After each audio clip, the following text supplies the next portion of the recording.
This video, like the one that I made a couple of days ago, is a little prickly. It's about communion, or the Eucharist, the sacrament of the Eucharist, the eating of the blood and body of Christ.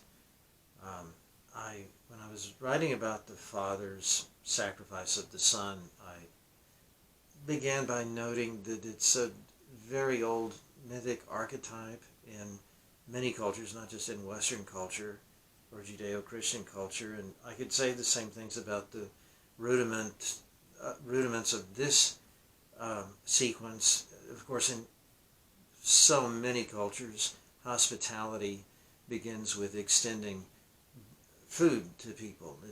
We have the expression breaking bread. You know, in Homer's Odyssey, every time Odysseus, and he's usually, in the first half at least, he's disguised and people don't know his name, but when he shows up on a new island and people don't know who he is, they immediately offer him something to eat and something to drink before they even inquire into his name. This is shows you the respect in which hospitality is held in a lot of oral traditional tribal societies. The idea, Homer's Iliad, this is kind of an interesting sidelight. I refer to the Greeks because that's the tradition that I'm most familiar with, but in the last book of the Iliad, when Priam goes to ransom his son Hector's body from Achilles, who has just slain him, Achilles, it is very peculiar to us, but the first thing that he does is he sits Priam down in his tent and feeds him food. Why would he do that? Because when you give somebody food, it shows that you've obligated yourself to protect him and honor him as a guest. So anyway, I'm again using Greek culture as just an example, but we know that in so many cultures around the world, this idea of breaking bread, it's a communion without necessarily the specific religious context. It just shows that I accept you as my neighbor. You're under my roof. You're under my protection. So surely we can see the Christian sacrament as just reaching out to others around us and kind of holding hands, and we're all brothers and sisters. Let's break bread together. Right? No, not quite, because that's not, of course, really what the sacrament of communion means. That's just a small part of it. I think that for certain elements of the church today, the secularist church, that's about all that it does mean, because religion for these people is really nothing more than a delivery system for kind of socialism. It's a way for us to redistribute wealth and share it equally, and what better way to express that than by sharing some food, some bread and wine. And that's not, of course, what the original sacrament is supposed to convey. In fact, Jesus, see, here's where it gets prickly, and here's where, for people like me, it's troublesome. And the reason I'm doing this video and a couple of the previous ones is not because I'm trying to deride or run down the sacraments, God knows, but it's because I want to reach out to other people like me who may have had a similar problem.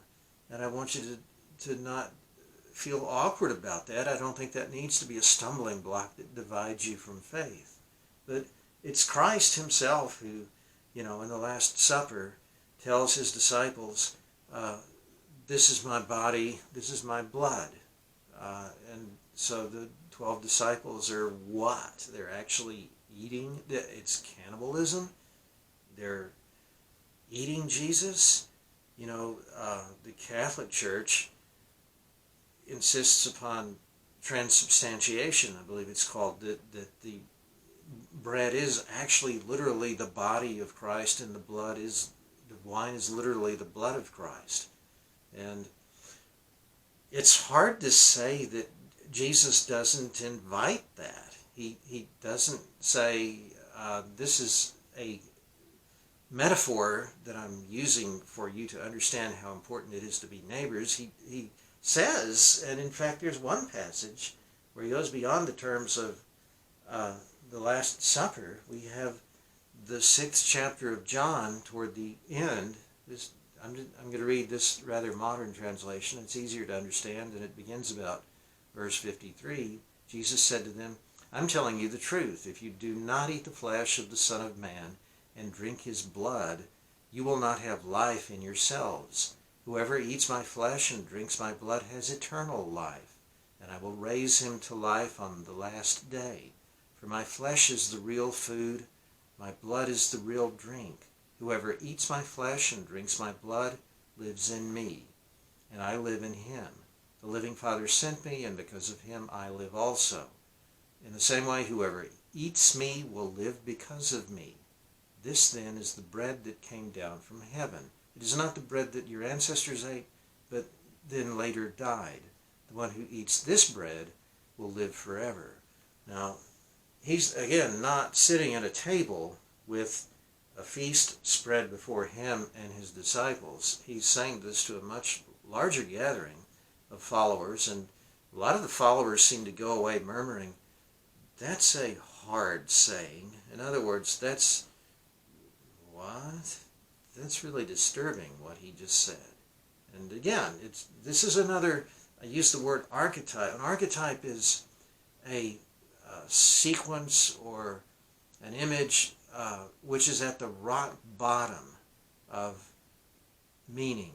Human beings around the world will use it, and they will construct on top of it in various ways, so that the superficial shaping of the archetypal message will be different in different cultures, but the foundation is the same. And in cultures around the world, at the tribal stage, again, I can go back to Homer, and of course this is true certainly throughout the Mediterranean and certainly in the Judaic world. Cannibalism is not a good thing. Cannibalism is the most horrid thing you could do. Achilles, again, when he's slaying Hector, Hector's dying before him. I think maybe it's just before they fight, but he said, I wish I could eat you raw. And that shows what an animal Achilles has become at that moment. And of course, when Odysseus again is on his journeys, he encounters Polyphemus, the Cyclops, and later the Laestrygonians, both of whom eat human flesh, and both of them are horrid monsters. Eating of human flesh is the thing, if there's ever any one thing that divides a human-looking creature from actually being human. The person may talk, may have some degree of reason, some degree of culture, but cannibalism, absolutely impermissible. That's nothing is more disgusting. And I don't have an answer for why Jesus is making that horrid archetype collide with the archetype of breaking bread. It's very daring, very challenging, and no, I seriously don't know what he's up to. And honestly, I've always had trouble with that. Now, I can speculate, that maybe I don't think he's just telling the disciples, I'm your Lord. I'm God incarnate, made flesh. When you imbibe me, you take my spirit into you. You become my children. You go forth and perform my will. Well, that sounds exactly like what he'd want to say. But why then would he not refer to a spiritual infusion instead of insisting that the bread is his flesh and the wine is his blood? He seems to insist on the more perverse kind of direction for the metaphor. It isn't a metaphor. I mean, again, Catholics insist that it's not. Protestants claim that it's communion is simply symbolic, and yet it seems to be, even as a symbol, it seems to have the edgy quality that it does when Jesus speaks of it at the end of the 6th chapter of John. So I do not know what's going on here. Is it deliberately provocative to alarm us and make us aware that by accepting the Spirit into us, we're going to be torn apart in the flesh like Jesus? Maybe not literally, but maybe literally. I mean, this world hates the Christ, hates God incarnate. Jesus told us that at the end of the Beatitudes. You will be persecuted if you do my will. Is there something of that there? I don't know.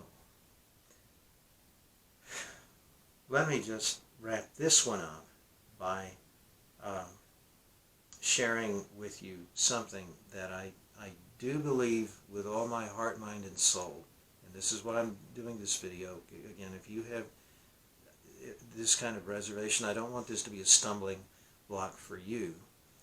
I guess you could say I have kind of a Quaker attitude toward it. The Quakers don't do communion. And there are a lot of things that I admire about the Friends. If you are a follower of Christ, does that mean, are you so because of what you ate? If you have communion, does that mean you belong to God? I think there's something much more, infinitely more important that you have to do than just put something in your mouth. How do you show that you have the mark of Jesus on you, that you are of Him? Well, maybe to start with by telling the truth, by bearing true witness when someone is slandered, when you see that things are going wrong, and people that you thought were good people are inviting you to participate because our objectives are good. Again, there's so much of this in the modern church today, not to mention our politics, but our intentions are good. We're trying to build a better world. We have a person who's in our way. Okay, maybe what we're doing to get him out of the way is a little bit sleazy or shady, but he's not all that good a person anyway. Even if he were, our ultimate objective is going to be pleasing to God. We're trying to build heaven on earth here. So we're going to cut ourselves some slack, and maybe we say some things about him that aren't quite true, but it got to be done. We're doing God's work here. Now, I don't care what you ate and drank on Sunday. I don't care what sacrament. This is me talking. This is how I see it. I don't care what sort of ritual you've passed through, what sort of words you've parroted with your mouth. If you lend yourself to that kind of slander or backstabbing, that sort of sabotage, that really, what's so vile about it really is that it's self-deceiving. If you allow yourself to believe that you're serving God by doing things that are not good, then you are not of God. You're not a Christian. You haven't imbibed Jesus. You do not belong to Him. The real communion is in your acts. It's in speaking the truth, and it's in doing what righteousness calls for. The rest, as far as I'm concerned, it's between you and your God. It's not something that should concern you so much that you feel you'll be rejected if you don't follow the ritual. But you must commit yourself to striving to do what's right.